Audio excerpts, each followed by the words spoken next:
घरगुती गॅस सिलेंडरचा हॉटेलमध्ये अवैध वापर, तहसीलदार विठ्ठल कुमरे यांची धडक कारवाई।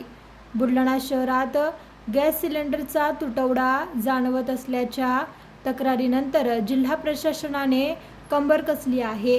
बुलढाणाचे तहसीलदार विठ्ठल कुमरे यांनी आज शहरातील विविध हॉटेल्स आणि प्रतिष्ठानवर धाड टाकून मोठी कारवाई केली आहे। बुलढाणा जिल्हाधिकारी आणि उपविभागीय अधिकारी यांच्या मार्गदर्शनाखाली तहसीलदार विठ्ठल कुमरे यांच्या पथकाने शहरात ठिकठिकाणी छापे टाकले।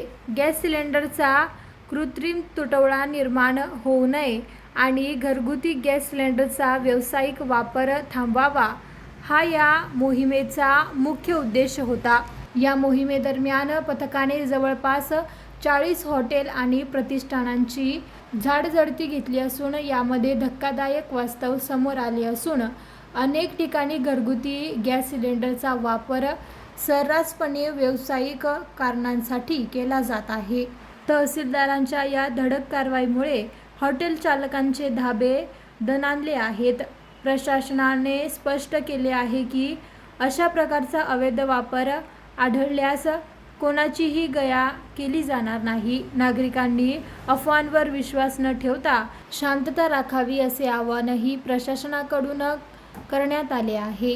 माननीय जिल्हाधिकारी बुलढाणा यांचे आदेशानुसार आणि माननीय उपविभागीय अधिकारी बुलढाणा यांचे मार्गदर्शनात आज सिलेंडरचा जो तुटवडा आहे असं बोलले जाते, त्या अनुषंगाने आम्ही पूर्ण शहरामध्ये बुलढाणा शहराच्या आजूबाजूला जवळपास 40 हॉटेल्स आणि प्रतिष्ठानं तपासली। त्यामध्ये 11 ठिकाणावरून 14 सिलेंडर आम्ही जप्त केले, जिथे की घरगुती सिलेंडरचा कमर्शियल वापर सुरू होता।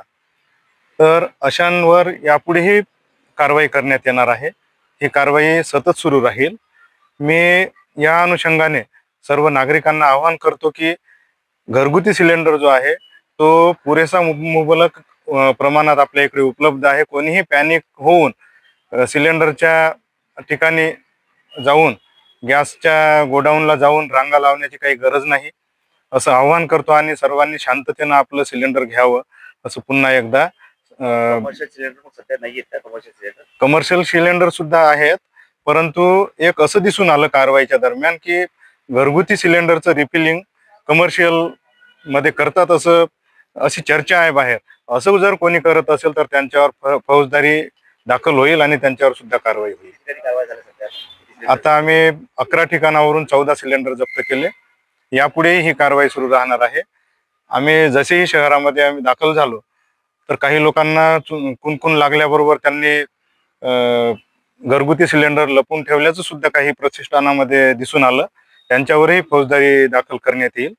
सर्वांना माझं आव्हान आहे की अशा प्रकारे घरगुती सिलेंडरचा कोणीही व्यावसायिक वापर करू नये। पुनश्च एकदा मी बुलढाणा तालुक्यातील नागरिकांना आवाहन करतो की घरगुती सिलेंडरचा आपल्याला जो काही पुरवठा होणार आहे तो रेग्युलर होणार आहे। कोणीही पॅनिक होऊन विनाकारण रांगेत उभं राहण्याची कोणावर वेळ नाही। कृपया सर्वांनी याची नोंद घ्यावी।